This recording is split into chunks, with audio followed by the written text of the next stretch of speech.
So we are recording. Yeah, doesn't have any of this cannot be used. This may or may not be used against you in the court of law. So I can say something incriminating right now and Thomas Gunn will cut it. I might end up cutting this one, but yes. Oh, Cameron will cut it. I don't trust will. you. I trust Thomas. I don't trust you. Thomas, you heard it here. He special requested you to edit this, and this is why I mailed this to you. It's in his mailbox right now. I took a thumb drive. I took a thumb drive, and I downloaded this onto it, and I stuck it in his mailbox. Just please cut this down, kisses. More, much love, much love, much love. But see, when you sway, you're moving away from the mic. Shut up. God, I want to fidget. Yeah, but I have no cards to flick. No, I did just want to say that I told my wife that you had invited me to be on the podcast, even going into the weekend. Mm-hmm. And she had told me that, oh, great. This will be the first Magic the Gathering podcast that I ever listened to. And it's probably going to be the last as well. So I just want to say, hi, B. Oh, that's really cute. Yeah. Cameron, please be on your best behavior.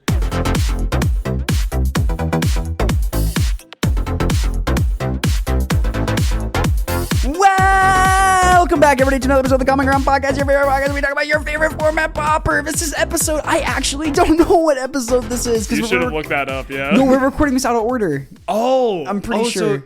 So this is like Schrodinger's podcast episode. Exactly. Yeah. And there's Schrodinger's cat on my desk. That's Schrodinger's croissant right there. So, I am your co-host, Cameron Schindler. We are on an episode of some number. It is Sunday, 10 p.m., August 3rd. Guys, I've stayed up past my bedtime so many days in a row now. Yeah, you're welcome. God damn it. It is It is one day fresh of the Common Ground Cup. I am the Pup Cup. The Pup Cup. Why did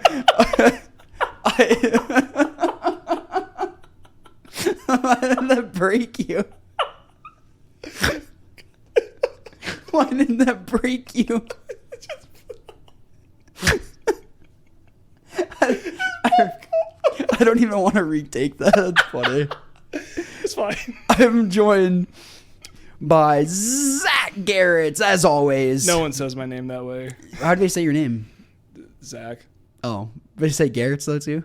I think you're the only person who calls me Geraets. That's insane. This is Zach Geraets. If y'all are listeners, I have referred to him. He's Baby Soft on our Discord channel. He's Baby Soft on Magic Online. He is a black-green fog menace. I have hyped him up before this Common Ground Cup, and he comes and he just wins it. I try. I do what I can. Knew it, dude. I freaking knew it. I was big congrats, dude. Hey, thanks, man. I appreciate it. It was a sick room, 67 people. We had 67 people for the cup. It was dude, yeah. I know, all of us who had been there, who were waiting for the event to start. I know I was up there with you guys setting up for the stream and everything, and I was helping out a little bit with that. And I was just looking at the Top Decked app and just seeing low 40s, just mid 50s, just it's we're gonna go over here. We're gonna have 7 rounds, and then I realized, oh fuck, we're gonna have 7 rounds. I was more than happy to break 7 rounds. It was really sick. It was really fun to see the number going up and up and up. Yeah, no, it was, yeah.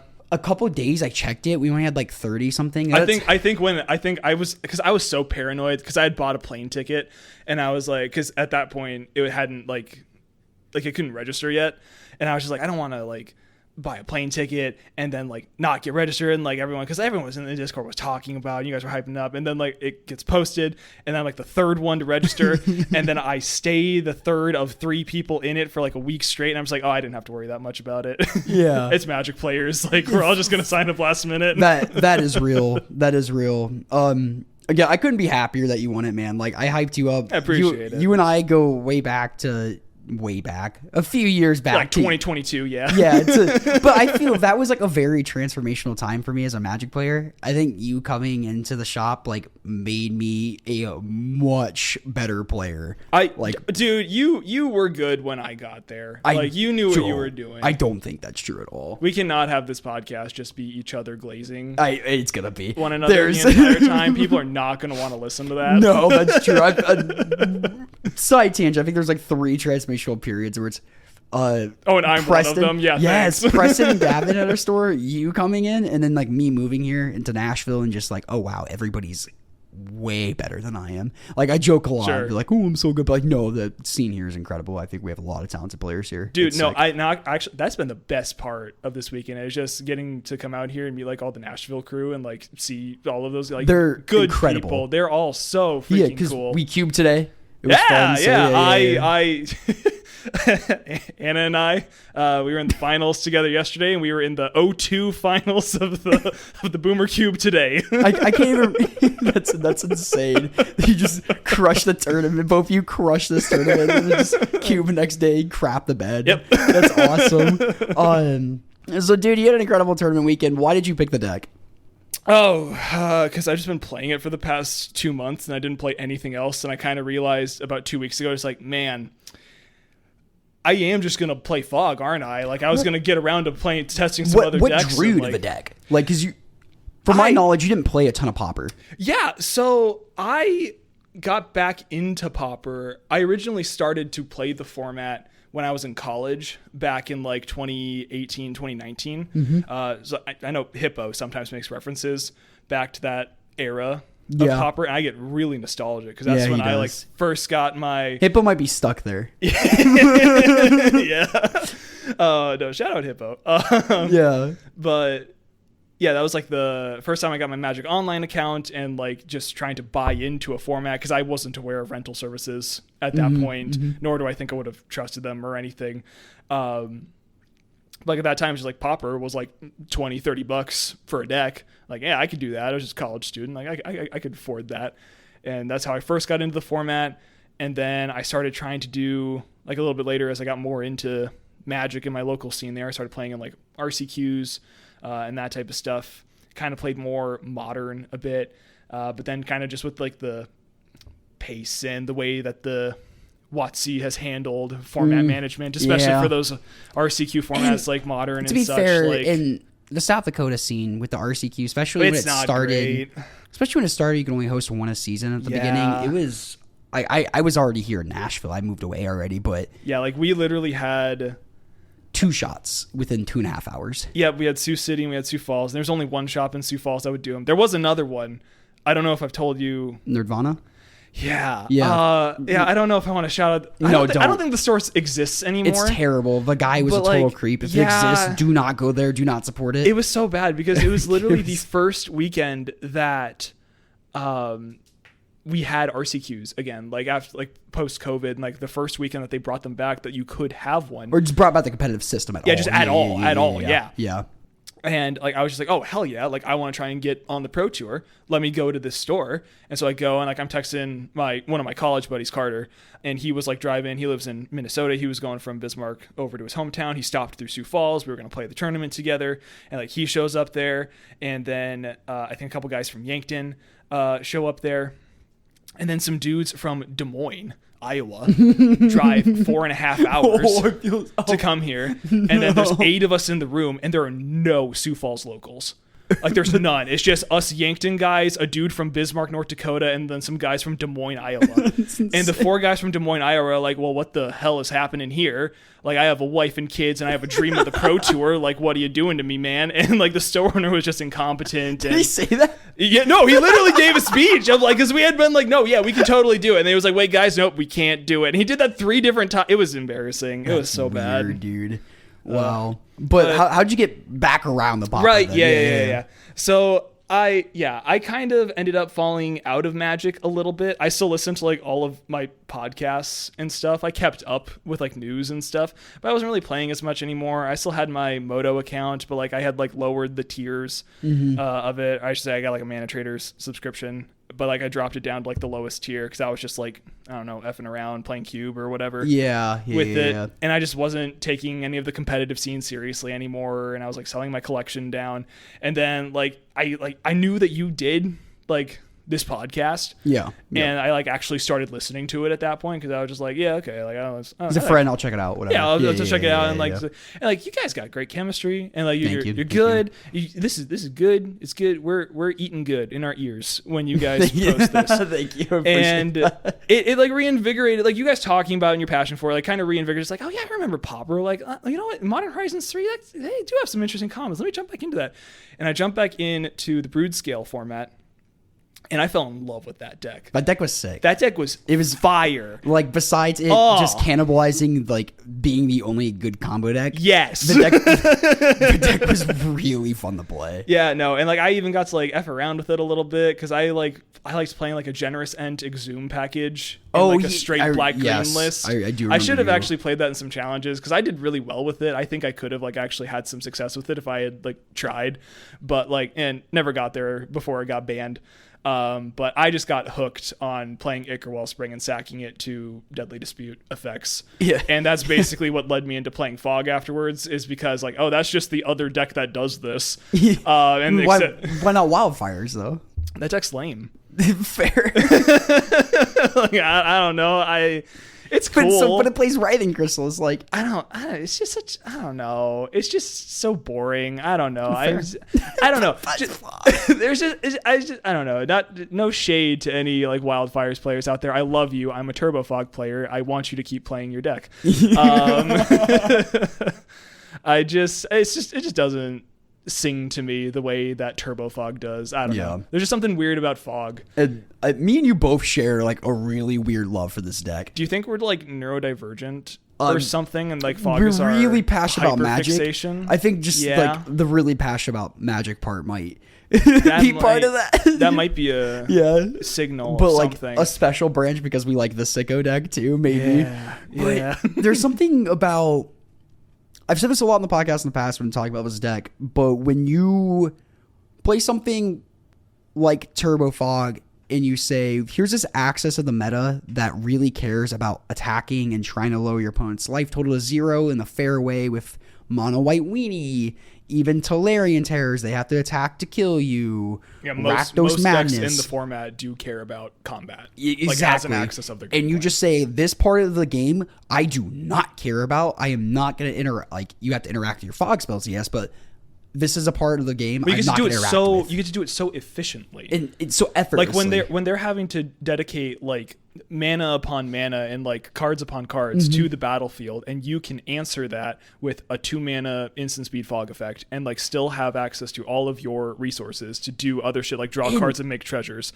Like that's really powerful. And real quick for people, maybe every episode, someone's first episode or whatever. We should actually go into the deck. Yeah, sure. Yeah. What does this deck do? You don't have to do a straight breakdown. I think this is a very, very easy deck to understand because we talked about it where it does. All the cards do like one of two things. Yeah. So my first kind of like successful outing that I had with Fog was one of the weekend challenges, one of the Sunday events, where I got top 4 out of like, I think that it was 7 rounds. So it was at least 64 people in it. It's like decent turnout for a challenge. And I was playing 69 card meme Fog because I kind of had this philosophy of, well, the deck is literally just Fog spells, the card draw engine, lands, and then there's a couple of 1-ofs in the deck. Like you have the Stream of Thought as like an actual win condition. You have a Toxin Analysis to be able to give your Crypt Rats a little more flexibility with killing big things. Like outside of that, those are just types of cards. They're not specific cards that you need. Mm-hmm. They are versions of cards that like it doesn't matter which one you have. So like if you have like 8 total versions in the deck, you don't care which specific one it is. So you can increase the total bloat of the deck as long as your land counts are good. I think I added like 4 lands to the deck, maxed out on Crypt Rats, got an extra Toxin Analysis, and then a few more card draw spells and fogs. But, oh, Croissant. I had to kick Croissant out of the room. He's just a baby. I know, he was messing with the audio interface. I'm like, I don't want to mess this up in the middle of it. I'll give him love later, don't worry, Croissant. Oh, I know. We know you will. That is my child now, too. But yeah, no, so I think because of that, I was able to just kind of like add this bloat. The deck still felt great. And yeah, I did well. And that gave me the confidence to be like, okay, like if I can play a 69 card version of this deck, I can try and like actually like tune it, get it to a place where I would feel pretty comfortable bringing it into a competitive setting, and trying to run it there. Cause I was thinking about the Common Ground Cup, like when I was running it, through that event as well. Okay, sick. And yeah, so basically like Cameron was saying with like the fogs, earlier, the main thing you're trying to do with the deck, and like it kind of breaks down as like there are 9 total fogs in the deck. There's Moment's Peace, which is probably the best one. It's just 2 mana. It's 2 fogs. Prevent it has a all flashback. Yeah, prevent all combat damage by dealt this turn, and then has flashback for 2 and a green. Really good. It's 2 fogs. Tangle is probably the second best one because it's 2 mana, prevent all combat damage, and attacking creatures don't untap. So it's almost 2 fogs. Your opponent can play around that one if they know what's up. I think you can see on coverage in game 2 of my semifinals match, my mono white opponent started like swinging like very carefully. Anna also in the finals was really aware of this. She only swung with what she needed to for the most part. And that's the way to like make sure you still have attackers on the next turn. So you don't get 2 for 1 by the time. Exactly. Basically. Yeah, basically. Yeah. And then the last one that I played is Respite. There are a lot of fog decks that play a 1 of Darkness, which is a single black for a fog, just prevent all combat damage. The upside of that one is it's only 1 mana. But I went with a second copy of Respite because I wanted to be a little more insulated against I like the red that. decks because I think the life gain just comes up.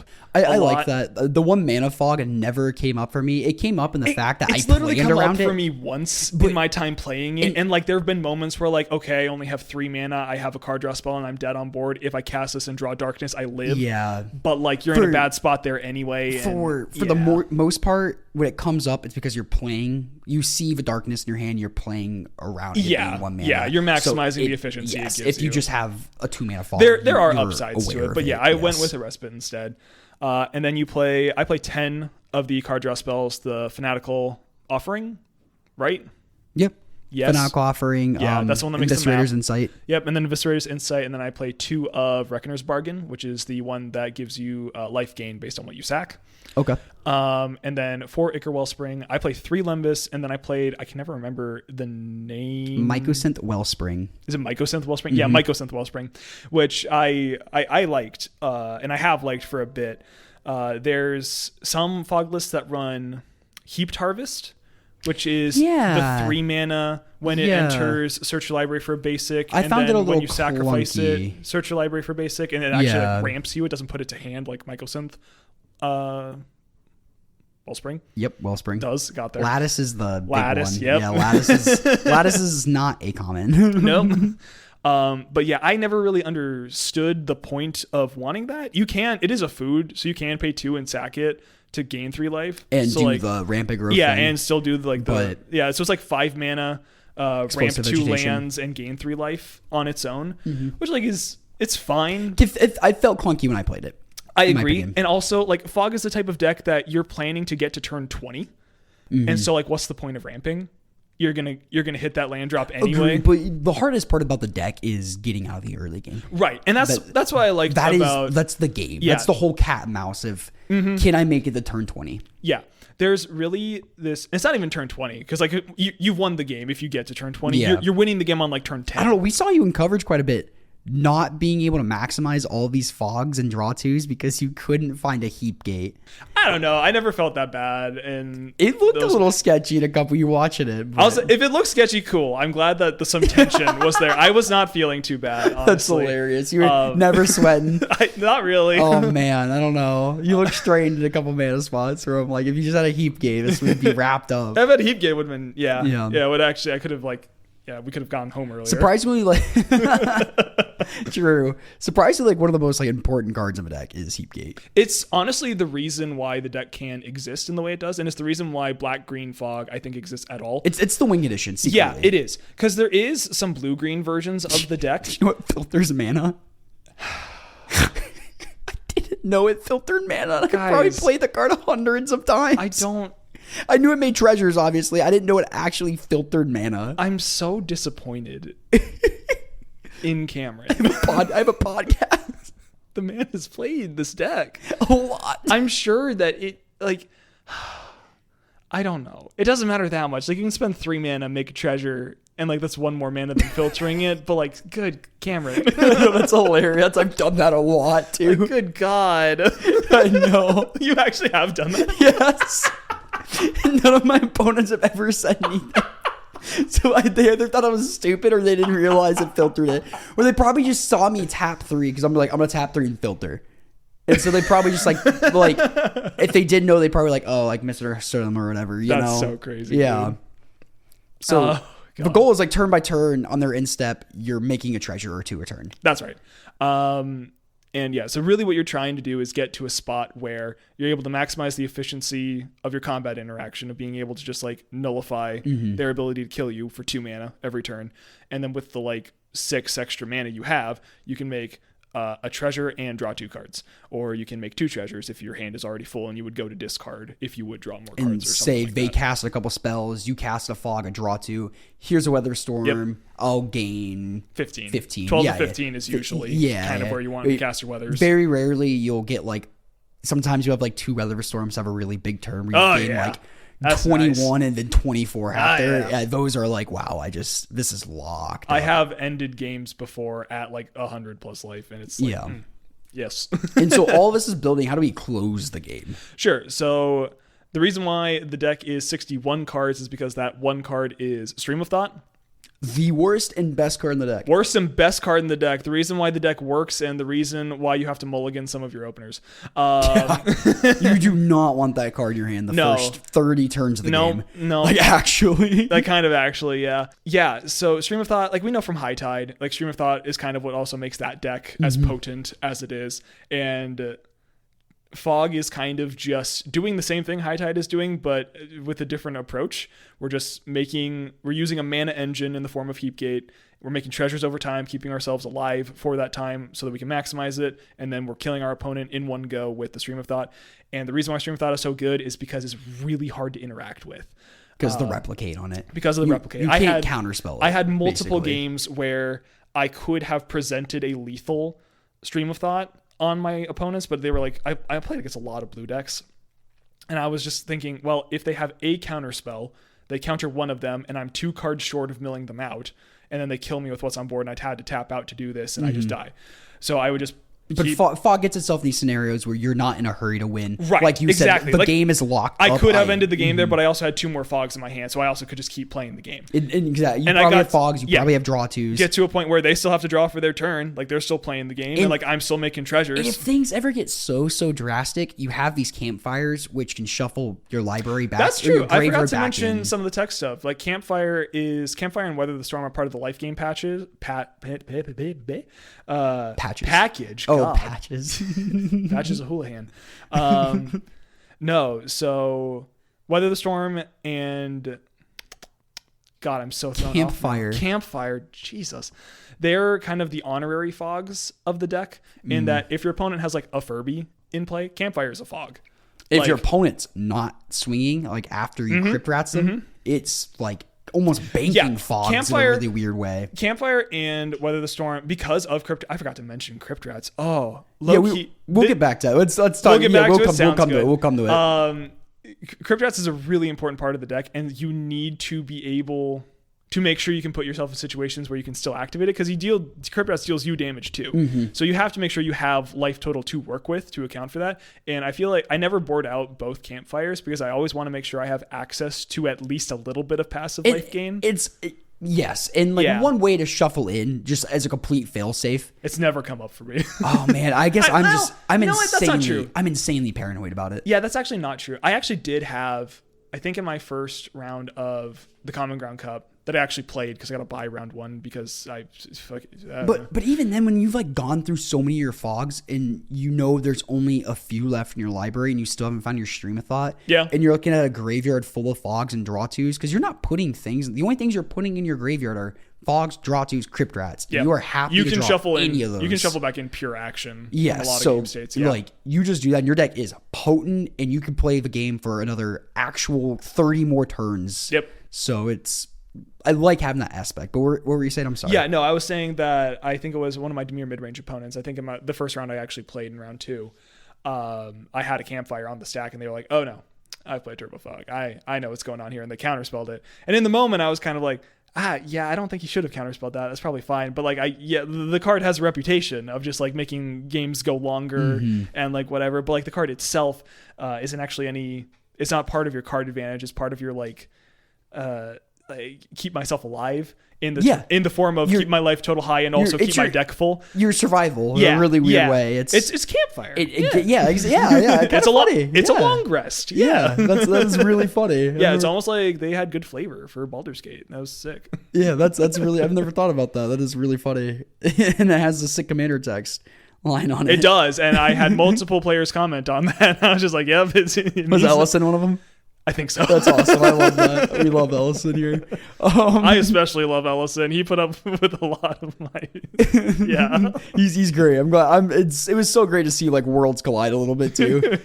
So that was a blast. So it's really important for one getting. I think like, again we mentioned the hardest part of this deck is getting out of this transitioning from early to mid to late game, or the hardest parts of this deck in Campfire can help insulate you through that early game, like banking up fogs in quotes. Like if they haven't hit you yet, you're at 22, 24, 26. Yeah, you can use your life total for a resource. Exactly. You don't have to be fogging every So turn. The first, we see a lot of that on coverage. We see you do that a lot on coverage. There we go. That was perfect. Yeah, that was beautiful. Where you're like, okay, I'll take like 16 and like go to 8 here. Yeah, there's times when like Weather the Storm literally does act like a fog. Like I think I had one game against White Weenie where they were kind of like, they had a bunch of we were pretty deep into the game. They had cast a bunch of spells. I think I got a Weather for 15 life or something like that. And they had like 14 power in play or something.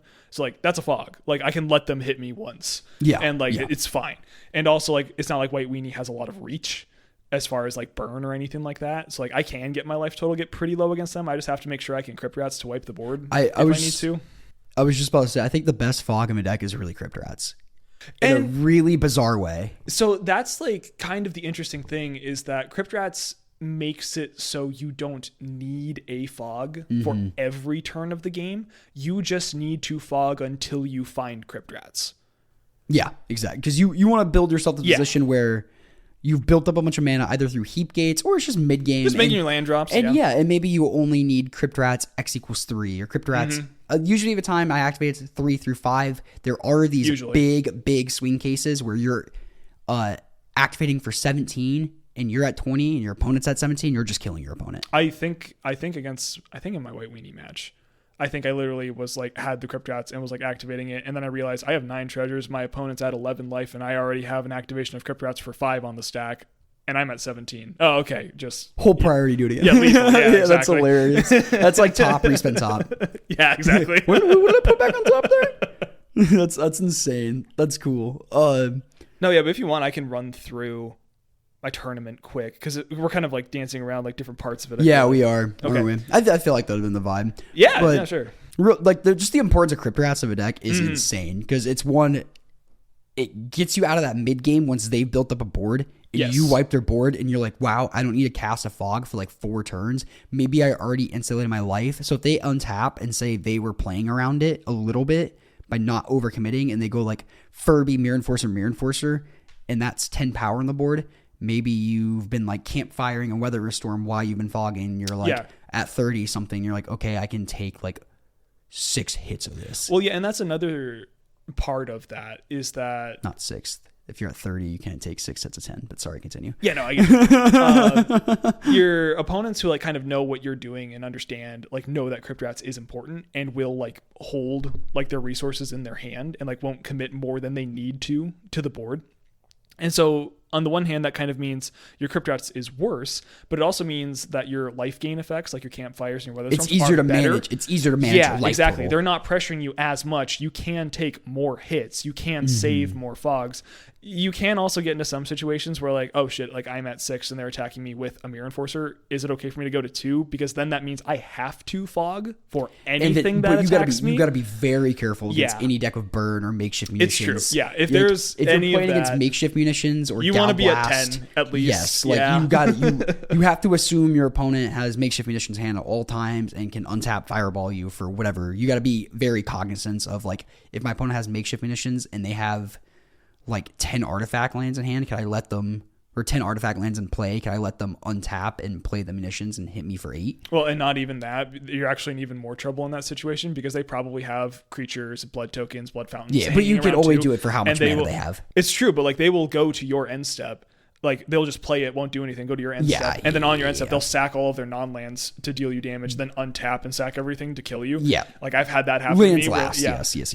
Luffy did that to me. Ouch. Yeah, for Xaxes. I don't think you're the first nor the last. Man's a monster. And man's crazy. I wanted to run through 3 scenarios real quick. The crypt rats. Okay. That just I think take Vicard. Vicard's insane already. We've already talked about it. Turbo Fog is the crypt rat stuff. Oh, I agree. Like maybe Gardens. Gardens out of it with Crypt Rats. I was going to give Gardens more credit, but okay. No, I don't. I think Turbo Fog takes advantage of Crypt Rats way more because you make way more mana. We already talked about Heapgate. You want to make this mana engine and build up towards Crypt Rats or Stream of Thoughts to win the game. Yep. That's the whole goal of Fog. But like 3 scenarios of Crypt Rats, I think really bump it to the next level. Basilisk Gate. Yep. Map tokens. Yep. And why did I forget it already? Please help me. Oh, Toxin analysis. Thank you. Oh, sure. Yeah. So, toxin analysis, how does that work with Crypt Rats? Toxin analysis, I actually don't love the card in Fog. I think it's a little more important with like Krark-Clan Shaman and Wildfires because Krark-Clan Shaman is actually asking you to sacrifice resources. Like you have to sacrifice permanence and you're not going to get that back. Crypt Rats, you're just paying mana into it so you can develop up that resource. But those treasures are resources you don't get back. That's true. But like, I guess what I'm trying to say is like I can get the game to a spot where I can Crypt Rats for X = 5, and that'll kill most things in Pauper. It's a lot harder to do that with Krark-Clan Shaman. Yeah, exactly. So Toxin Analysis goes a lot further there, but I do think because of the existence of things like Terror and things like Gruul Ramp and just like big creatures, it is really helpful to have the Toxin Analysis there.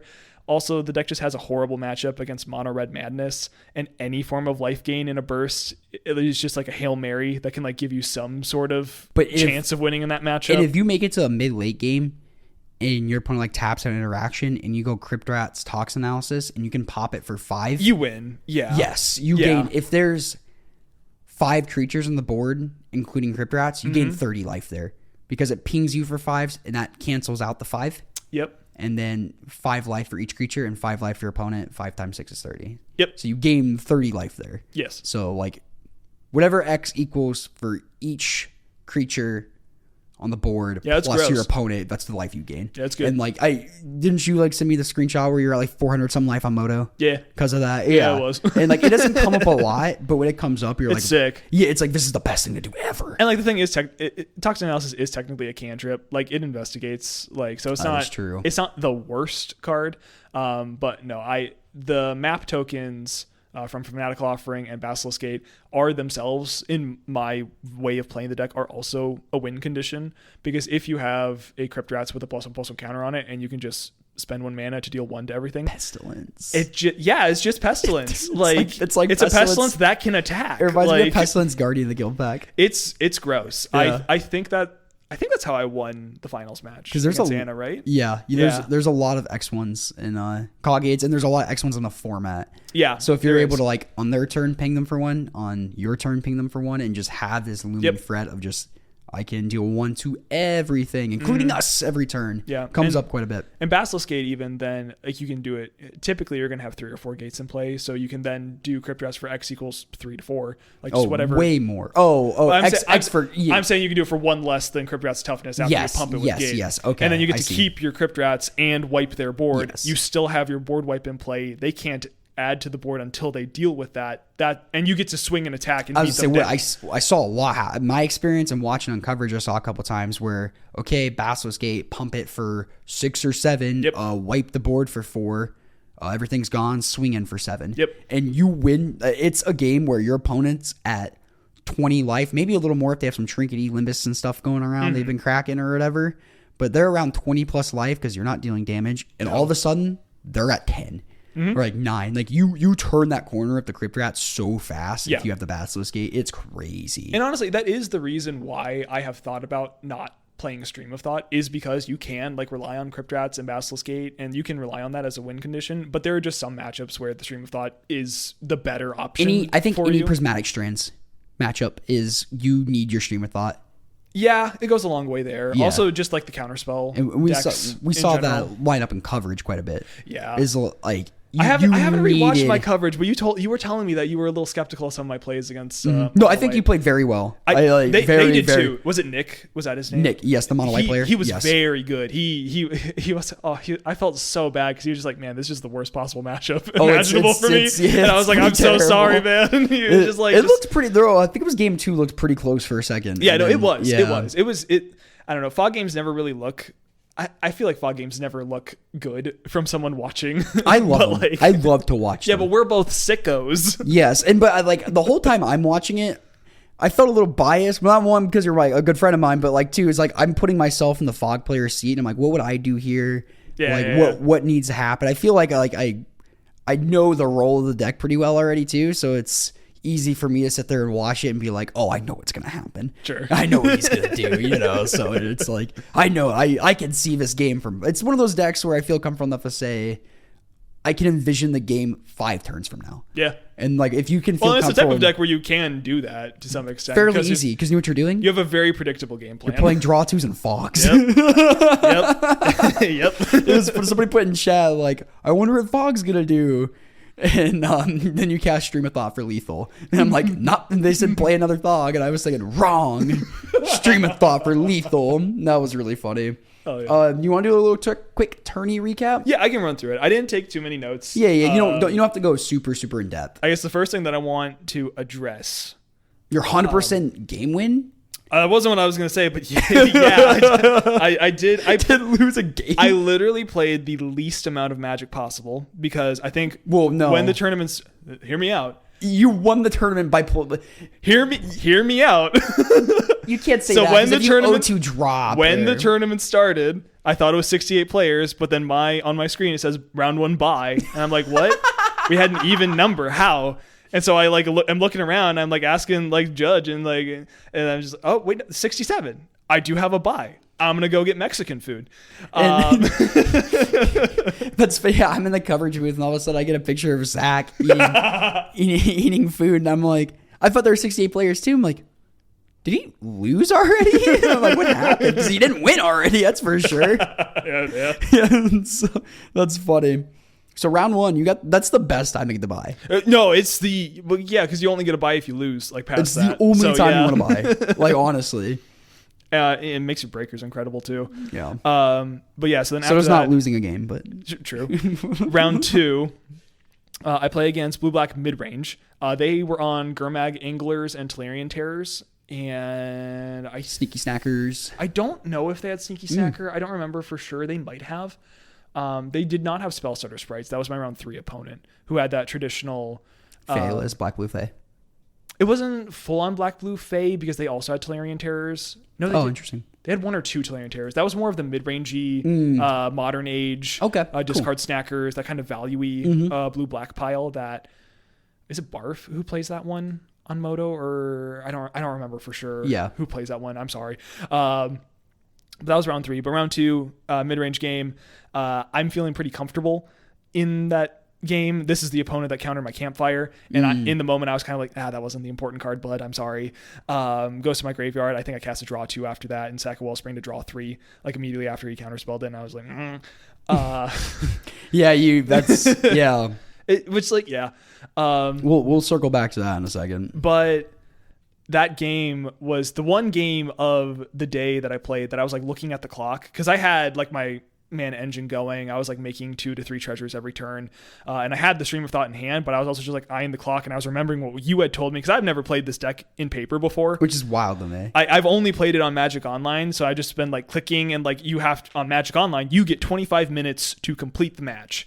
So like you have to be. I have lost games playing Turbo Fog to the clock where like I have a win or I am winning, but like I was like dinking around or not prioritizing being fast, and so I lost because I ran out of time. But like that's a very interesting difference between Moto. It and really paper, is, because that's not a resource. Yeah, here. and I was it's just a shared resource here. I was sitting and I was just like, I have won this game. Like I know I have won this game, and my opponent hasn't realized it yet because I haven't put Stream of Thought on the stack. And I'm looking and I'm seeing it's like, okay, we have 30 minutes left. Okay, we have 26 minutes left, or however much we had left. And I'm just like, I'm just going to keep sitting here until I need to put the win on the stack. or whatever. And I think I ended up playing a Crypt Rats and getting a Basilisk Gate on it and wiping their board. And they were like, yeah, that's good enough. I'll concede. And I was like, oh, shoot, I could have dragged that out a little longer. And then we did go to time at the end of that. I haven't talked about my sideboard. Guys, I had a Raven's Crime in the sideboard, and it put in work. Yeah, it did. So you boarded in Raven's Crime. Yeah, and the kind of the idea behind that is Last Rites is sort of the traditional anti-combo card, because High Tide is such a heinous let's matchup. get into this. I like the free throw of his free throw. That's a band. The free form of this conversation. Did you say free throw is a band? Free throw is a band. See, I thought you were going to say this is a free throw to transition into this other topic. Like free throw is like an easy shot. It is. A free throw is a band, though. This is your niche Midwest emo band knowledge clashing with my hoop knowledge right now. Ew. So you mentioned combo matchup. You said that, and you were saying about Last Rites. They aren't using the combat step, so how are we supposed to delay the game? Exactly. We mentioned that our whole deck is built around saying your deck wants to put my life total to 0 by attacking. We don't care about that. Fog. But if a deck like shut up, Fog. Exactly. If a deck like Walls or One Man Spy, where it's like I'm gonna kill you. When that you're one's at a little 20, different. Yes, that one is a little different. That one's a little different, because Weather the Storm actually does put in a lot of work there, and they can have a mid-range like creature beats plan where the fogs are still relevant. Oh, yeah, big time. And like my list runs 2 main deck Nile spell bombs, so like I do have some play. Like I feel better overall about that deck. I never ran into it, so I don't actually know how good I should feel. But I've played it online and felt okay about it. So. That's very fair. But combo matchups in general, High Tide, Walls, where they're like Mono Red Madness. That okay. It's bad. But we have like a 10% win rate against it. Why don't you attack with your Gutter Snipes? Why do you just got to let them sit there and deal me 16 damage? You got to bring those snuff outs back in. Yeah, great. I'll take 4 and you'll die. Still, yeah, kill me. Exactly. Yeah, you kill me with it on the stack. Yeah. Those combo decks are killing you when you're at 20 and not caring about the combat step. Yeah. How do we combat those in sideboarding? Some of it is just dodging. Is sort of my approach with Fog. It's not impossible though. It's yeah, and like honestly, that's what happened for me. Is I got really lucky, which I feel like you have to do to win a tournament. Is you got to have some luck, but you got to be able to capitalize on it. But I was able to dodge any of those matchups, so I didn't even have to really worry about my sideboard cards to that extent, really. But you're really just trying to switch out as much of your fogs as possible for relevant interaction. So against like One Land Spy, we have like Fairy Macabres that we can bring in. We have Heritage Reclamation, which is that 1 in a green instant. It's either it's the modal one, destroy an artifact, destroy an enchantment, or exile target card from a graveyard and then draw a card. Yeah, from the new Tarkir. So we have options like that. What are we taking out? Fogs. But like stuff like the Spy deck is casting creatures now. True. So like, are you still trimming on Fogs, or do you trim your Weather the Storms first against that? No, but at the same time, I like the Weather the Storms because that's an answer to Lawless Giant a lot of the time. Yes, and that's specifically against Spy too, so that one's a little interesting. But like say High Tide. Yeah, all your fogs if you can. Yes, because there's no creature beat down there. Yeah, so get all the fogs out. High Tide actually has the most attention because 6 of my sideboard slots are to red blasts. I've got 3 pyro, 3 red elemental. Okay. And that's also the reason why I go so hard on them is because I think some of the blue decks are a bit of a tough matchup. Like mono blue fairies, I think is a little tricky just because they're just so hyper efficient and like their interaction is on bodies and their card advantage is on bodies. And it can be hard to resolve a Crypt Rats into that. Really difficult, yeah. If you do, you will win, but you will only resolve it like 25% of the time, and that's your win rate in the matchup. Actually, is about 25%. It's just whenever you resolve Crypt Rats. Yeah, that's really funny. Yep. Yeah. But post board, when you get a bunch of red blasts and stuff, it can get a little better. So it's a little different between every combo deck because every combo deck operates a little differently. Yeah, there really are just like. Cycle Storm is kind of one where I'm just like, I don't have a ton of interaction for that. Weather the Storm is pretty good against them, but like if they know how to play around it, like it's not a catch-all. I managed to dodge the one Cycle Storm. Oh, that's our buddy Devin. Yeah, I heard Devin had a rough run. He ran into all the Fairies players for me. So thanks, 3 Devin. rounds in a row he played against Mono Blue Fae and lost all 3. Brutal. He was cackling though. He was having a blast, which is really good just to take it as it is when that happens.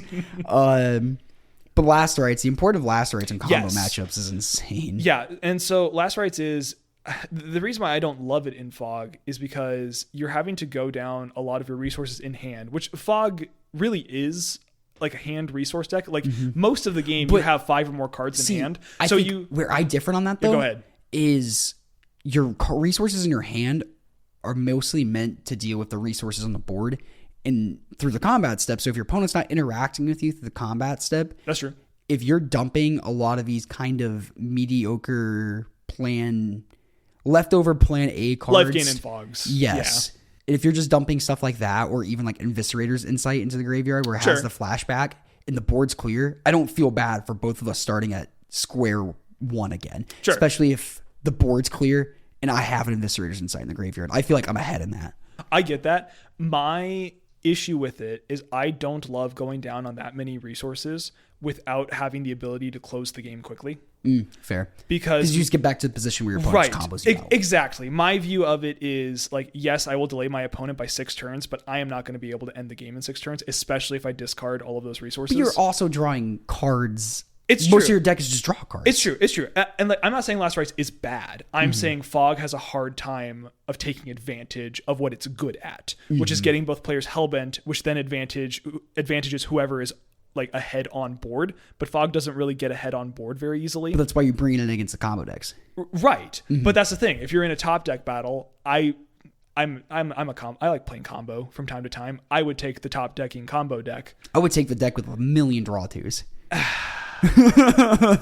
maybe you and I just differ on this, but so the thing is I switched out one of my last rights for a Raven's Crime because I think Raven's Crime is a little bit better in Fog, because instead of all at once spending 3 mana, discarding half or all of my hand to discard all of my opponent's hand, instead it's when I have the mana available and the resources in hand, start shredding my opponent's hand and doing it over time as I'm still drawing cards and accumulating resources, drawing extra lands that I can feed to the retrace of it.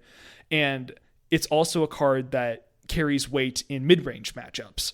So it's an additional card that I can bring in against something like, I did bring it in against the Madness deck, and I brought it in against like the mid-range decks, and I brought it in a lot actually, just because I felt like it let me kind of just slam the gate on my opponent. Yeah, like almost like Liliana in Modern in old times. Kind of, honestly, yeah, because it lets me attack at an angle that they're not expecting me to, and like if they're trying to like, hold back resources so they don't get blown up by Cryptras or something, I can punish that, Okay, yeah. And I like its versatility in the mid-range matchups, and I think it still carries some weight in the combo ones as well. So that's why I made that switch. I also just think that it's really in line philosophically with Fog, like as a deck, just because we are.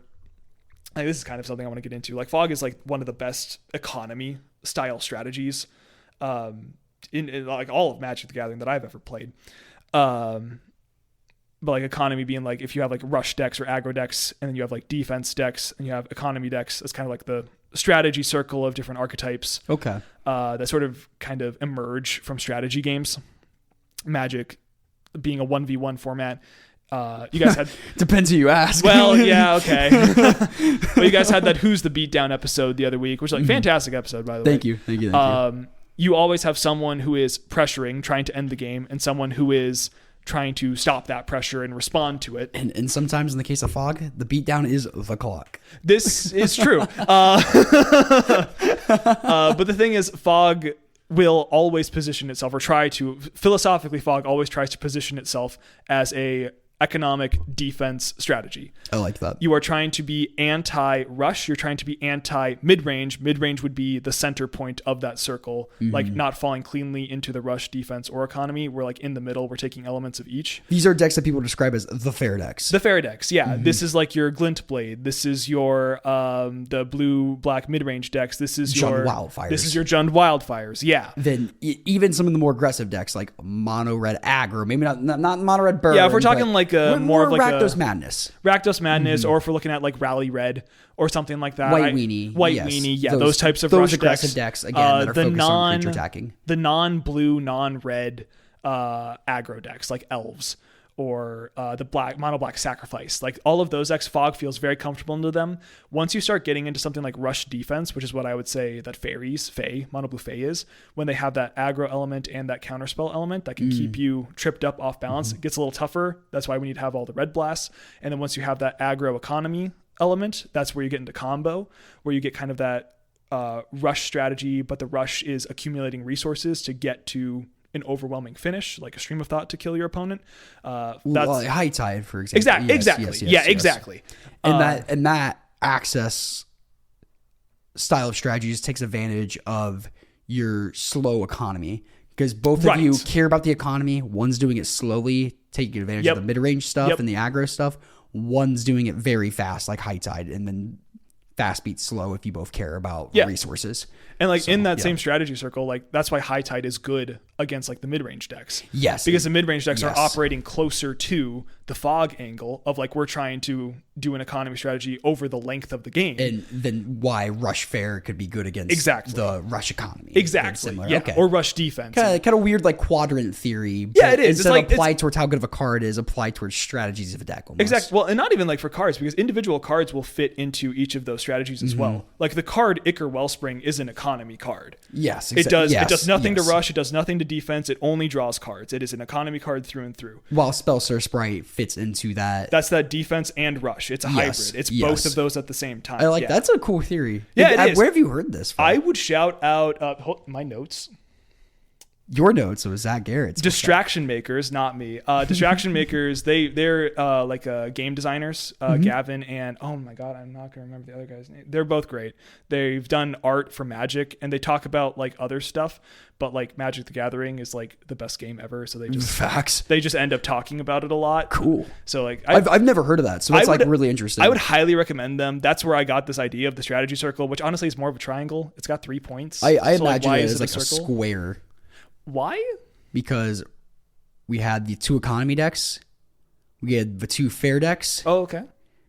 And then we had the defense aggressive deck. So a square. You made a pentagon with your hands. I know this is an audio only medium, but you made 5 points. And I don't. And it was. Well, that was.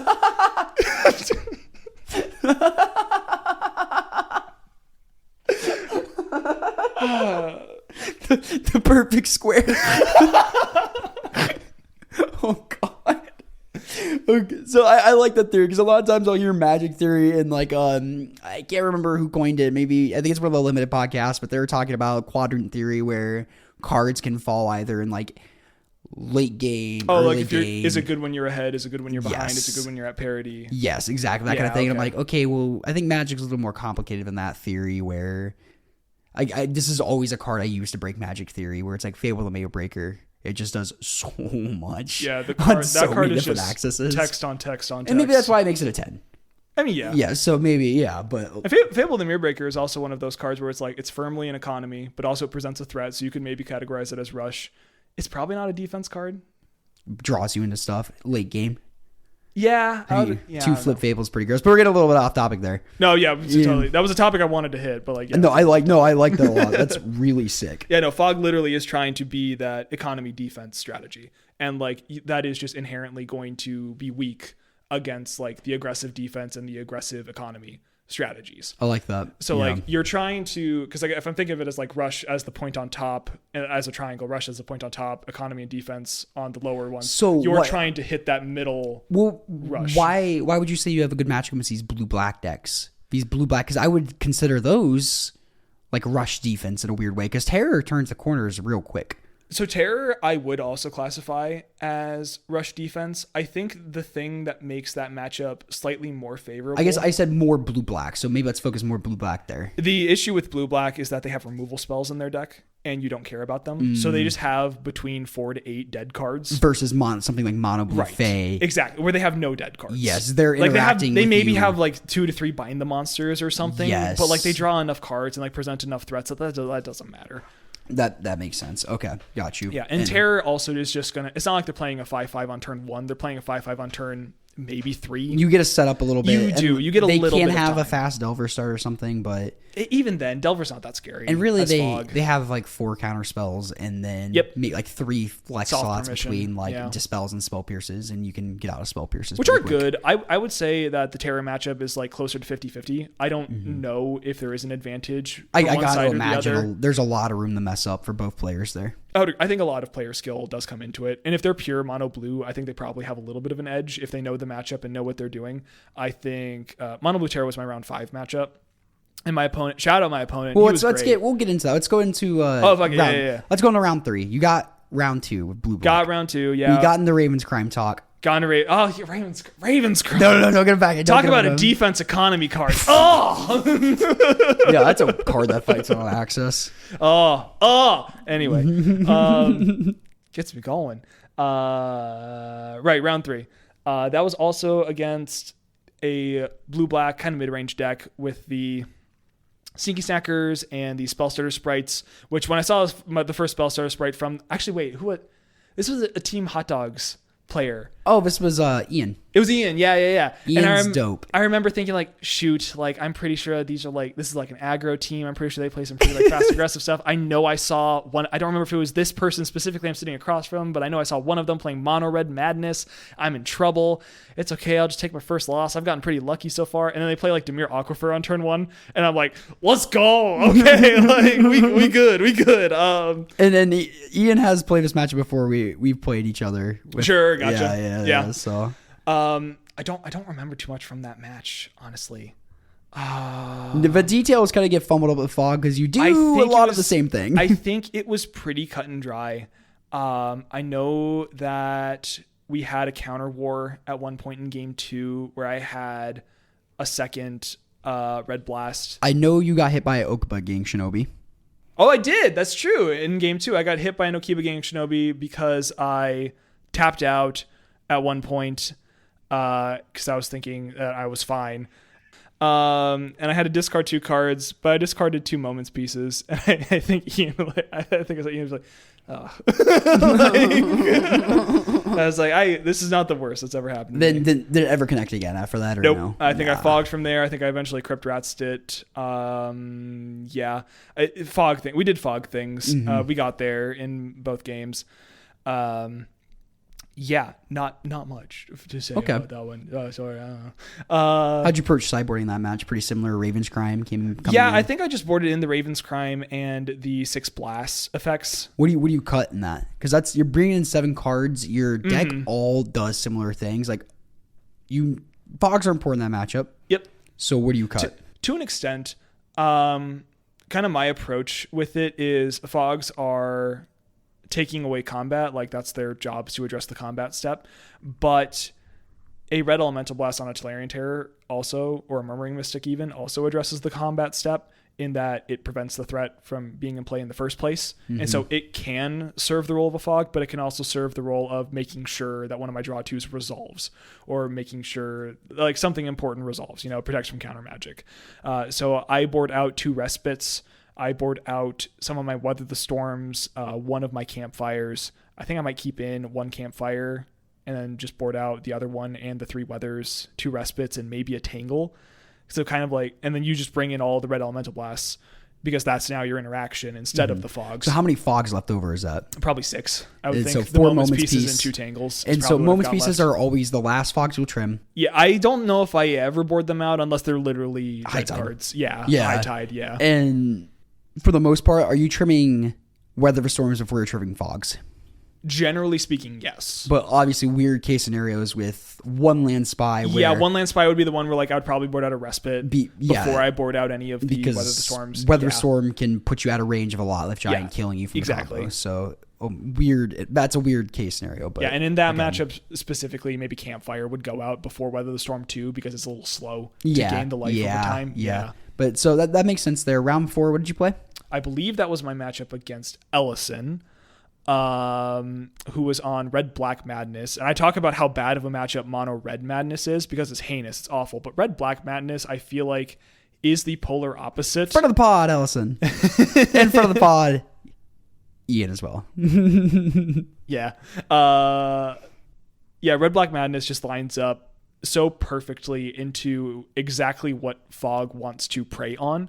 They play like 8 creatures that do relevant combat damage. They are relevant combat threats. So okay. So you're talking about the imps and the sneaky snackers. They do play 4 Valdell and Epicures too. But yeah, they do. Yeah, you can take one for a while. Yeah. But yeah, they play like relevant combat threats that your fogs are relevant against and can neutralize. And then you play your campfires and your weather the storms, and that like they're really good at like going long with you and like burning because you along the way because of their draw engine. Spells. Yeah, exactly. But you're just gaining more life than they're able to deal. Where it differs from mono red, I think, is the damage ceiling. Yes. Mono red with the gutter snipes could do like exactly 2 gutter snipes, and it could Kessig Flame Breather, and then you're in trouble. If you ever tap out of 1 in a green, like to threaten Weather the Storm, they will kill you past turn 4. Is kind of the problem with that matchup. Is like you're just so hamstrung on your resources because you can never go down that, even if they're like chipping you down. And you only have 3 weathers. Exactly. Yeah. Versus your 10 fogs. Or, yep. Yeah. So yep. Yeah. But yeah, so Ellison was such a great sport. Like I think sport. He really was. Oh, this is your first match on coverage too, by the way. So this was my first match on coverage. So you can go back and watch how cool Ellison is. When he at one point asked me, he's like, "How do you win?" and I'm just like basically saying, "Okay, so I'm gonna make a bunch of treasures, and then I have a card in my deck that'll mill you out." And he's like, "Good enough for me. Let's go game 2." He's the chillest dude. Like he is the chillest dude there. I love that. That is Ellison behavior. I like that. He's like, yeah, no, prove to me you can win, and I will believe you. He was playing well too. Like he was like recognizing his position, just like hard casting. He's an incredible like, Magic of the player. veins and stuff. Like when he realized like he had like windows and stuff, and like he wasn't pushing too hard into Weather the Storm. He played game 2 very, very. He really well. did. He really did. And I played it very poorly, and I didn't get punished. And we did see you. Yeah, you let an Alms the Vein resolve and then cast a Weather Storm, just like leaving you dead to like. Yeah. It was bad. Anything you were at 4, you let the Alms of the Vein resolve, put yourself to 4, and then on instep Weather Storm. I'm like, yeah, I literally said it resolves, and then as I'm reaching over to change my life tool, I thought that was stupid as shit. Why did I do that? I'm just like, I said I did it, and I just like go down. I was like, I hope I don't die. That's insane. I saw that. I'm like, oh, he's a madman. Yeah, my wife was texting me because she was watching coverage, and she heard you call me a madman, and she like in all caps was sending me, was like, they called you a madman. That's so cool. Well, that makes me happy. Oh golly. How did you board in this matchup then? I had 3 Hydroblasts in my board, 4 in case I ran into mono red madness. Mm-hmm. So I was just like, oh, hey, these come in here. Kill the gutter snipes, kill the Kessig Flame Breathers. Or in the red black madness matchup, it's not even those, that. You're literally just countering their draw 2s. Exactly. And it's just so, it's good. Mm-hmm. And then a Raven's Crime. I think I boarded out. We saw the Raven's Crime game too. Oh, yeah, we did. Yeah. I got to see it on coverage. Let's go, baby. Yeah, no, I don't even remember what I boarded out. I think I boarded out maybe a Crypt Rat, maybe a Toxin Analysis. It doesn't matter too much. Just trim around the edges, make room for it. You're like I said earlier. Crypt Rats can be a little harder to capitalize off because if you get a fast start, we saw Ellison kind of get you down to 7 at one point, game 2, and I think Crypt Rats there, yes, is still good, but you can't leverage your life total as much. Yeah, once they're at 30 something with their alms, and then you're at 7. Yeah, and like that's the type of matchup where like the Toxin Analysis, the burden's very relevant too. Yeah, and like the Toxin Analysis is nice, but also like it's a one of that you don't need to play around, and like a Hydroblast is going to be better. So you just get the Toxin Analysis out of there. Yeah. You sideboard out maybe 1 Crypt Rats. Yeah, because like you still want some like to deal with the board, but like this is where Campfire really pulls its weight too. Yeah. Yeah. It's very good. So we got there. That's where I say we, like I helped. You got there. Round 4. Also 2-0. We have played 6 total games of Magic so far in our 4 rounds. Let's go. Yeah. Round 5. Round 5 was against Mono Blue Terror. I believe this is Bart in our Discord. I don't remember his name, but Brute. Thank you for correcting me. Great dude. He was so chill. He was telling me that like he's only been playing like Pauper or like even Constructed Magic, I think, for like the past like couple weeks or months, I think it was. Dude's been practicing on Magic Online. I think that's impressive. The thing that tipped me off and like that made me think, oh, this guy knows what he's doing. He resolved a Ponder And then he says to me, I will decline to use its ability as he resolved it. And I was like, that is the text that shows up in the game log of Magic Online when you don't shuffle a ponder. And I was like, what the heck? If my opponent said that to me, I'm like, what do you mean? Yeah. No, like that was really interesting because like he told me this was the first time he ever played this matchup. And like to an extent that showed. Like there were some elements where I was like, okay, I'm feeling comfortable here. Like I feel good in my position of like how this game is playing out. But then there were also some spots where I was just like, no, that was the correct play. Like he played very well. He was very heads up. He did a really good job with it.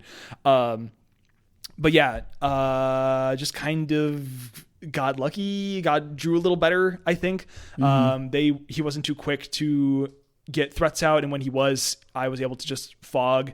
Keep the fog train going. Yep, get my card draw and be able to keep everything going. Kind of a standard fog game, honestly. He actually had a very tactical concession. I think I might have successfully gotten a Crypt Rats off that wiped his board, and I wasn't winning yet at that point, but he like looked at the clock and was like, okay, let's go to game 2. And then at that moment I was like, hey, this kid knows what he's doing. That's a really big thing to know about playing against this deck. Even Centillus, when we played trios, or it was after Pauper local, he said my biggest mistake game 1 was not conceding earlier. When you've kind of had it, you turn the corner, it's pretty much wrapped up, but for some reason I kept playing like maybe I can make munitions kill you, but it's like actuality you had a full grip, a bunch of draw twos, you're gonna wait till a big weather storm. It did not matter. Yeah, shout out to again for the Who's the Beatdown plan. As soon as fog becomes the beatdown, if they have it locked up, you should concede. Like, 100%. Especially in paper where they're going to be able to leverage the clock against you. Like, you need to make sure you have time to kill them 2 more games. You need to win, 2 more games if you want the win. Yeah. Like, this is not a time where you should be playing to your outs. Like, you are going to lose all of your outs if you let the clock become like a win condition. If you go into game 2 with 20 minutes left, you either need to win the game very quickly, fog. Or they're winning 1-0. Exactly. Yeah, 100%.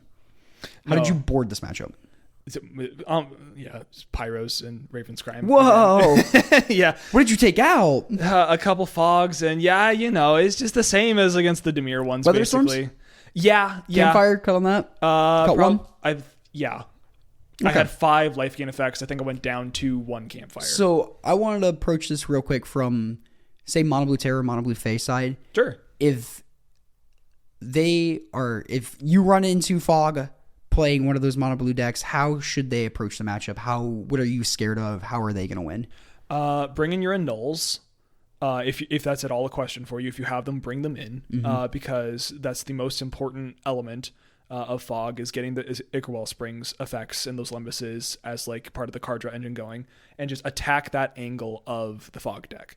If you can stop them from being able to spin the wheels and like get further in the deck, they will run out of fogs. Don't touch the fogs. Never fight counters war over just fog. Let them resolve unless they are literally dead. Unless you literally have them dead on board and they only have like 2 mana and they're like, or 3 mana, and they run out of the ability to cast another fog as they're casting their first one, and you have lethal. Sure, go for it then. I guess never say never in Magic, but for the most part, fighting over fogs is not worth it. Yeah. If you're fighting over fog and they have 6 mana untapped and a grip, even if you have lethal, do not fight over that fog. They probably have a second one. Or they probably have a third one. Or flashback moments piece. Or if they don't, they will cast a card draw spell and draw into another one. Like, you just focus on the card draw.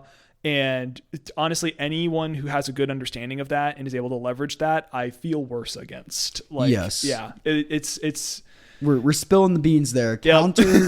Counter Vidratus do not counter the fogs. Yes. Yep, correct. Because you can win. Like, you will beat them before they're able to stream without you if you can maintain your pressure. Mm-hmm. The deck is really, it's card hungry, it's mana hungry. It's hungry. It's hungry. Yeah. If you starve it, if you starve it, if you starve it, it's over for it. So that was round 5. Round 6. Took the bye. I think I was against Eric. I think he was on Affinity. Oh, you drew? Yeah. Okay. I think. Sorry, I took the bye. God. What? I did there. Okay. Yeah, intentional draw. Round 7. Intentional draw. Let's go. Easy recap. We love it. It's 7 rounds. Crazy. That was against Anna, who was a killer. I'm so glad you got to meet Anna. She was so cool. She was great. Anna was great. We love good her. People. Her and Devin are very, very good friends. Oh, yeah. They're great. So it's lovely people. Yeah. So she, myself, and is it Harlan? for Team Hot Dogs? Holden. Thank Yes. you. Sorry, Holden. We went and got Popeyes. I got to experience Popeyes for the first time while the last round was going on because we were all locked for top 8. You not having Popeyes before. That's insane. But yeah, and then going into top 8, I was matched up against Ellison again. We did not have our match on coverage. I felt so bad. I'm like, did you get there? I high-fived you. And I looked at Ellis and I'm like, I'm so sorry. I'm pretty sure my opener for game 1 was 4 lands, campfire, weather.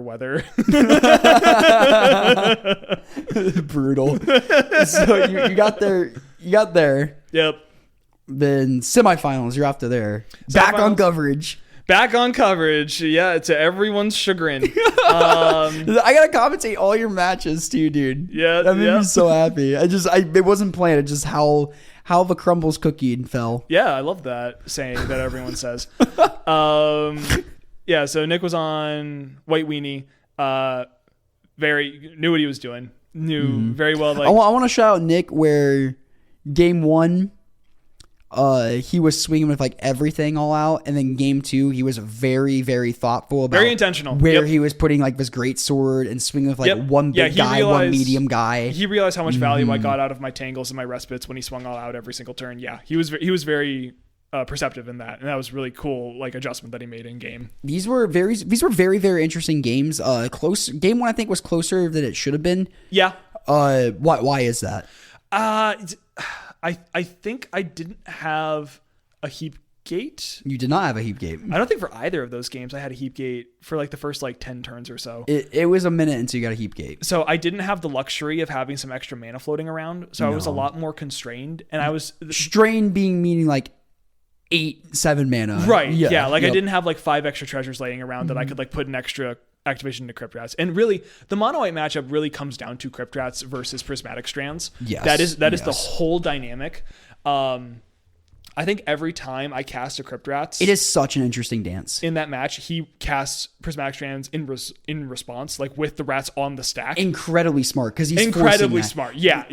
That is the correct time to do it. And most of the times too, he had a follow-up Thraben Charm to kill it. Yep. So now your Crypt Rats is doing nothing because if you wait, if you're the mono white player, you let your opponent resolve the Crypt Rats, you're like, haha, I'm gonna make them do it now, or I'm gonna make them dump the mana in it. Yeah. And then they do it in response, and you flashback it. Either A, you wasted it, or even if they don't have the mana to pump it right then and there, the Crypt Rats doesn't die because the Prismatic Strands prevents all damage. Yeah. So the Crypt Rats is there and they can just do it next turn. Yeah. So having the foresight to do it with it on the stack and then having the removal to back it up is extremely good. Yeah. And it's hard because like you need to like... And you have that Prismatic Strands to graveyard to do it again. Exactly, yeah. So I remember I had a Nihil Spellbomb, so I was able to like respond to...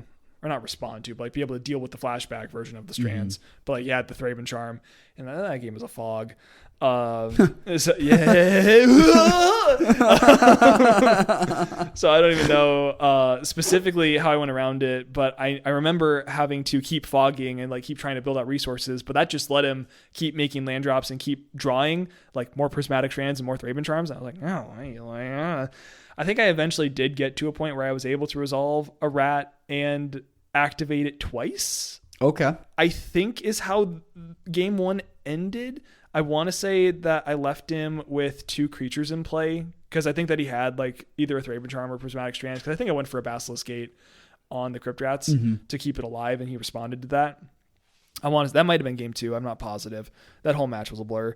But yeah, we ended up being able to wipe the board and kind of stabilize with our fogs and our life gain, and then eventually kill with a Stream of Thought. Game 2, I know we did successfully get a rats landed and like pumped and like kill with like extra tokens we had. And yeah, got there on that one. He was such a good sport. He seems like a nice guy. Yeah, he was complaining about it the whole time. We were like making light of it. He was just like, yeah, I guess I'm going to swing. I was like, yeah, I got the fog. And he was like, of course you do. He seemed really chill. I'm like, very happy to be there. People. So I'm really glad he top 8'd. He seemed good people. Yeah, and then in the finals, I played against Anna, who really did me a solid. Because in the top 8, there was Ellison on the Red Black Madness, good matchup for me. There was Nick on White Weenie, good matchup for me. I know there was an Affinity player. That was probably Eric, right? Who was on Affinity, I think. I can't remember. I'm going to be honest with you. I think he was telling me he was on the Cryogen Relic. I was so beat. I don't remember. I'm pretty sure. I didn't play that Terrible. matchup, but I would have felt pretty good going into Affinity. Again, talking about like that strategy circle. Affinity lands squarely in the mid range, which is like favored for Fog side. But I was really worried about the Fairies player. Carl. Yep. Who also top for this event and the first Common Ground Cup too. So Yep. Killer. Didn't want to run into him. And Mono Red Madness. Yeah, but Anna was able to take out both of my worst matchups, which were Faye and Mono Red Madness. Yep, in the top 8, and then she was kind enough to not beat me in the finals. Those were very interesting games. They to watch really against you were. And Anna, too. I really did. Game 1 was a nail biter. Yeah, it was, and also Anna was just so lovely to play against. She's incredible. At really, Magic. really, really good Magic player, and also just fun to like interact with while playing the game. Like really good, like just sportsmanship dynamic there. I can't stress enough how great the Magic community is here in Nashville. I can attest, as someone from South Dakota, where we have one of the best Magic communities in the world. You can tell because of Cameron's laugh how serious I am. For real, yeah. It's really good down here, guys. Yeah, it's great. So people complain here sometimes. People complain here about it too. It's crazy. About like not enough events and stuff. And I'm That's crazy. I'm like, you don't know. You don't even know how bad I had it. You know how bad I had it in our luxury hobby. All in context. But yeah, I was so fried too by. Oh my gosh! Like I remember I was misplaying so much and just like tapping. It didn't come up on coverage. I don't. That's think, good. I'm glad. Like it looked like you played the game pretty fine. Fantastic. Yeah. I'm glad. But I know Anna played well. She played to her outs. I feel like Fog probably is just pretty favored in the matchup. Again, it's kind of a that fun mid-rangey, dance with Prismatic Strands, 3-Bit Charm. Yep. But then this time she has access to counter spells. Yep.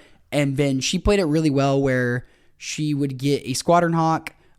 She'd find the other 3 copies and she would deploy 1 Squadron Hawk, 1 Core Skyfisher. She had 2 Basilisk Gates, pumping 1 or both and getting in there and not playing any more creatures. Yeah. She was never letting your Crypt Rats kill more than 2 of her creatures. And the thing about that was I went through all of my Crypt Rats, and I think she had Thraben Charmed away 2 of them, and my last one was in my graveyard. And I kind of realized just like she's building up a board again. I might need that Crypt Rats. I might need to crack my but Campfire in order to get it. Game of Campfire versus Thraben Charm. Right. So I'm just hyper aware of her open mana. And if I ever go to crack a Campfire, or if I ever tap out of 2 mana to crack Campfire, I know she's going to get rid of my last Crypt Rat. So there's a couple spots in coverage where Thomas is like, why is Zach not electing to make a treasure there? I'm like, he's playing around Thraben Charm. Yep. Can't let his graveyard get exiled. And I stopped gaining life with my Campfires too, because when you tap Campfire to gain life, you can no longer tap it to shuffle. Yep, exactly. So like you have to stop. Like you have to pick one or the other. You have to commit. And if you're trying to hold up with Thraben Charm, you end the turn passing priority to your opponent. They pass back. You go to your turn, so you can't gain life and then go to your turn. So like you just don't end up gaining the life at all. Yep. But yeah, that dynamic was really cool and lasted a bunch of turns. I was able to string a bunch of Fogs together and just like keep the game going. And at one point, I just kind of realized, I finally hit a heap gate, make like 6 treasures. So what? And in this match too, you just could not find a heap gate until like late in the game. Yep. And then I just kind of realized like, wait, like Anna, how many cards are in your deck? She counts and it's like 7. Oh. Stream of Thought X is 4. Like, and it's just like, you got to counter 3 of these in order to not die. And she's like, yeah, you got it. And yep. So how'd you approach sideboarding this matchup? I just brought in a couple. I think I brought in 4 blast effects and Raven's Crime. I think that's it. Raven's Crime's so good, guys. It's so good. And so you only need a 1 of, because if you draw it once, it then just impacts the entire game. It's great. Yeah, I don't even remember what I boarded out. Probably some life gain and maybe a Fog or 2. That's kind of where you end up trimming. Is like, I don't know. Yeah. But then that game was fun. We had a weird judge call, a Thomas Gunn judge call. We'll get into that more when I guess I think the main recap would already came out. So they would have heard about that by now. Probably. I'm sure we'll talk about it. Hell yeah. We'll leave that for them. That was funny. Love you, Thomas. I appreciate you trying to. Well, it was Hippo who said something. Oh, was it Hippo? Yeah. It was Hippo who noticed it. And then I thought Thanks, about Hippo. it. I appreciate it. I thought about it. I'm like, that's not how cryptic command works. You know? So. Oh, sure. Yeah. Because like you choose the modes as you cast the spell. Yes. And, like if the mode can't. Exactly. Right. Because like the way that Pyroblast works is like. We didn't even explain the situation. Sure. Yeah. So something that was coming up. I tried to skip over it, but here we go. You're good. We're going into it. Every fog game is the same. You're building resources in the early game. You get to the mid game where your opponent's about to kill you and you need to find a way to not die. And then you succeed in doing that. And then you eventually win on turn 20. That's every fog game. The nuances are in that middle bit. We're in the middle bit now. The nuances are so fun. Like when I was playing against, I think I was playing against Jun Wildfires and I had like 3 collector roofs and I just like stone raid them 3 turns in a row and then played a Basilisk Gate and just killed them through combat. That's crazy. It was insane. That was probably the most fun fog I've ever played. The game where I just played a mid-range game. Yeah, that's nuts. That's awesome. Yeah. You just literally turned into cog gates, but in green. Yeah. Or that, and when I played against walls, I drew all 3 of my Crypt Rats game 1. And hell yeah. Crypt Rats 1 and 2 wiped the board. Crypt Rats 3, 1, I just killed them. Life total. Yep, I'm like, that was pretty cool too.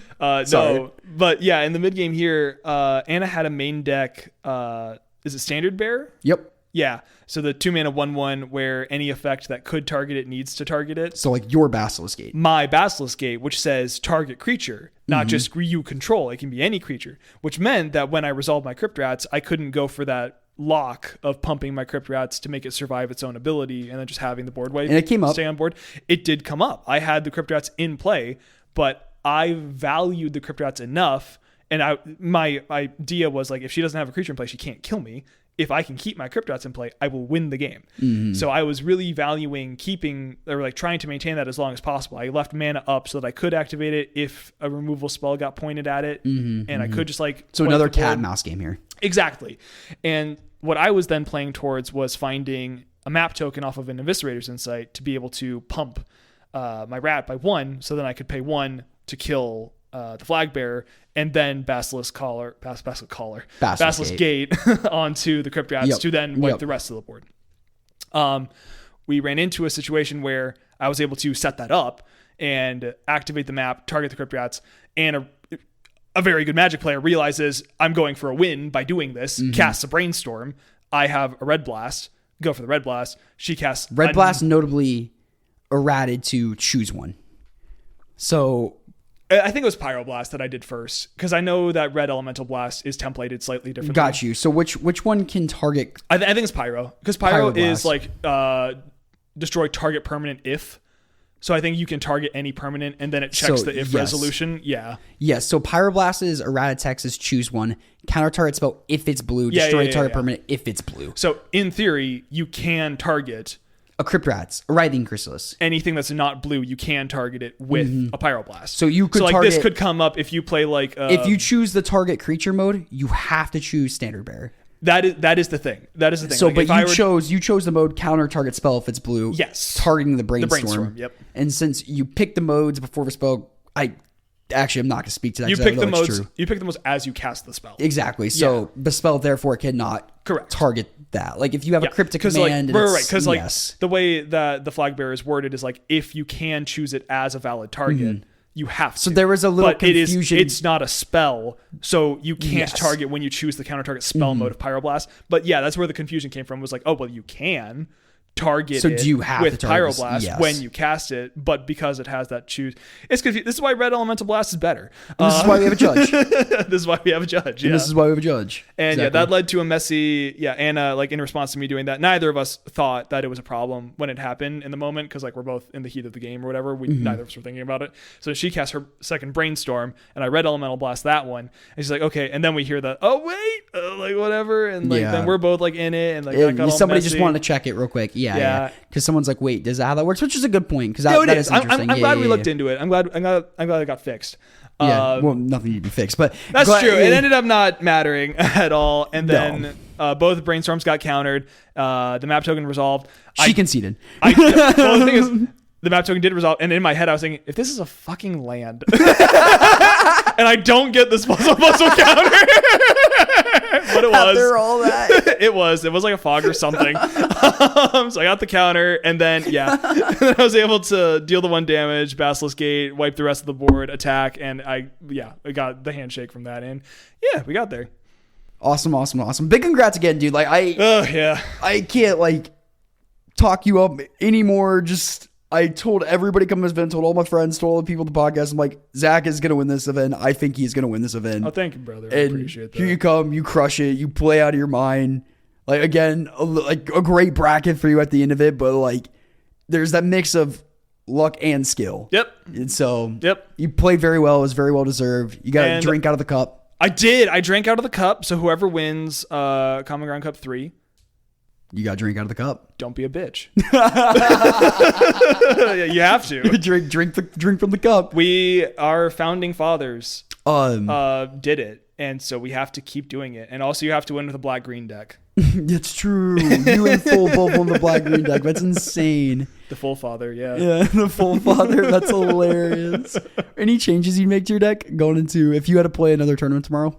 I really do think that the main deck is pretty. I'm not going to say solved because we run 61 cards. You can probably cut something to get to. No, you're right. You should add 8.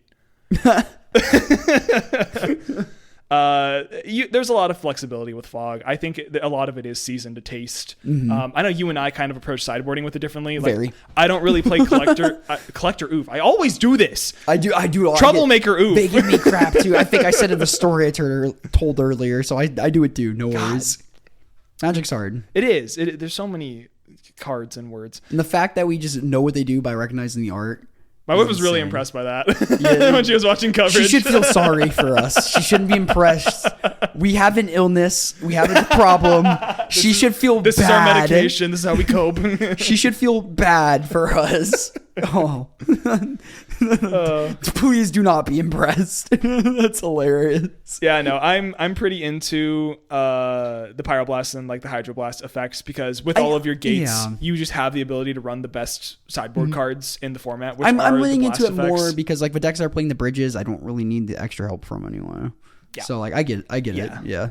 And like you could like board cards that like do slam the door in those matchups. I actually do think you need some form of artifact or enchantment hate for decks that have makeshift munitions and Black Mage's Rod.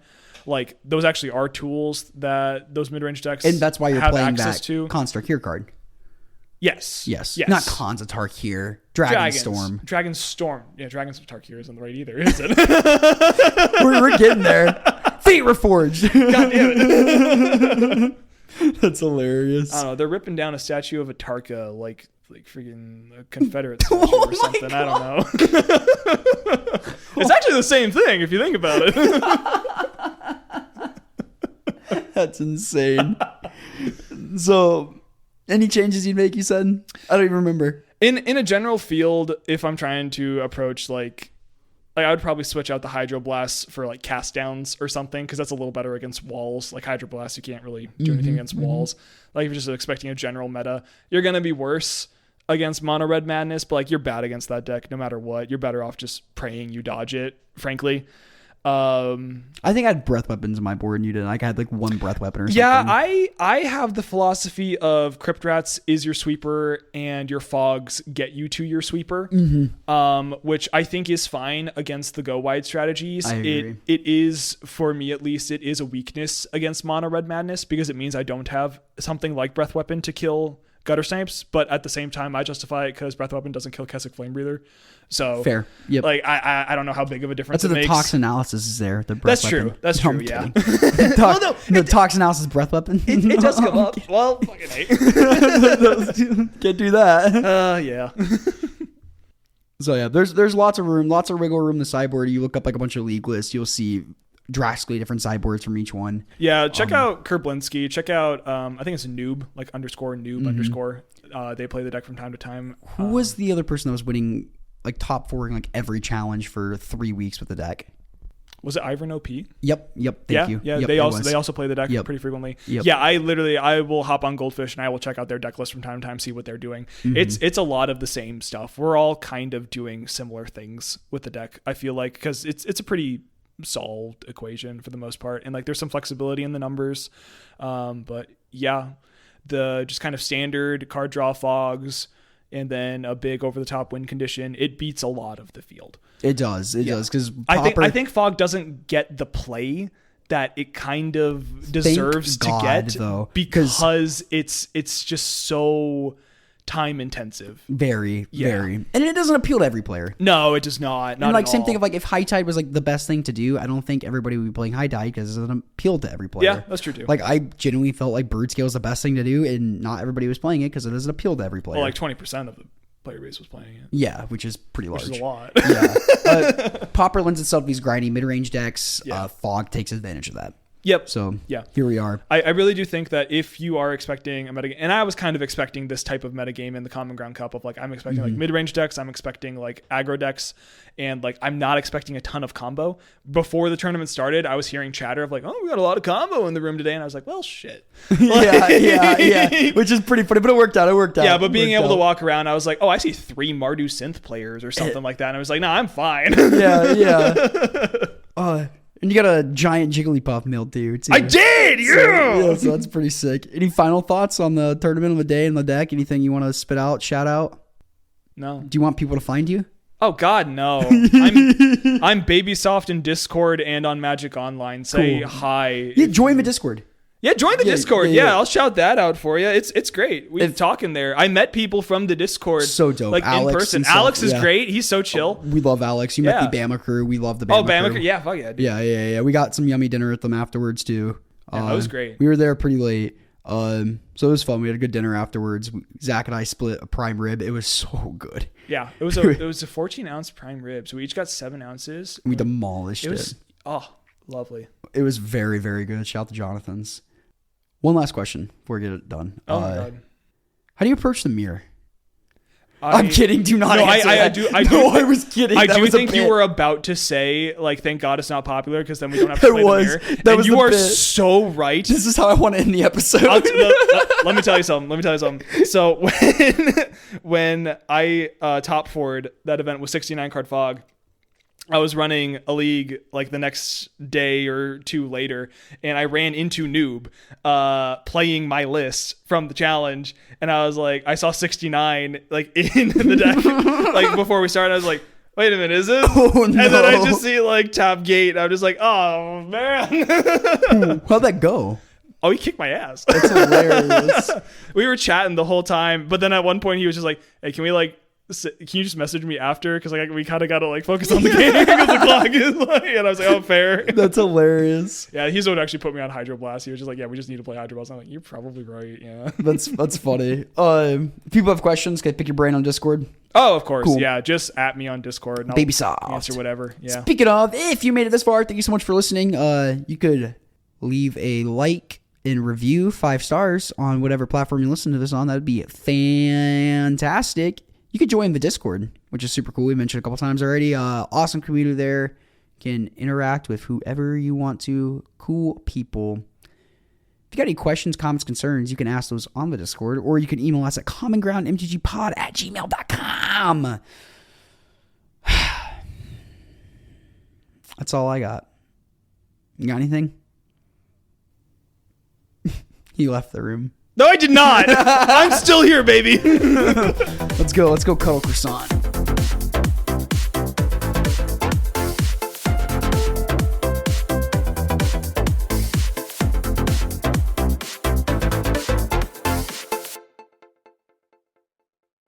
I feel like we have. Oh my God. Yeah, croissant, come back. I feel like we have so much. We recorded so much. Was this 2 hours? I hope not. Thomas, I'm so sorry. Okay, thank you for flying out for this, dude. It was a blast for weekend. Oh yeah, like even non-magic was really fun. Yeah, it actually really was. And like honestly, that was really nice because coming into it, I was kind of like, you know what, I'm really looking forward to just seeing Cameron, hanging out with his friends. I've listened, I've developed a parasocial relationship. I want to watch Cameron hang out with his friends. Yeah, I'm a cuck for Cameron and his friends, just like having social interactions. That was something I said to Cameron coming in. I think I said it to Hippo and Thomas. They're just just like, I have parasocial relationships with the two of you, as in Hippo and Thomas. Like, I know Cameron. Like, this is a weird dynamic I have with the podcast. I'm like, I'm a perfect stranger to so 2/3 of you. That's funny. I'm jealous. I want to know what that feels like. It's weird. Oh, you didn't even let me talk about Spider-Man. Yeah.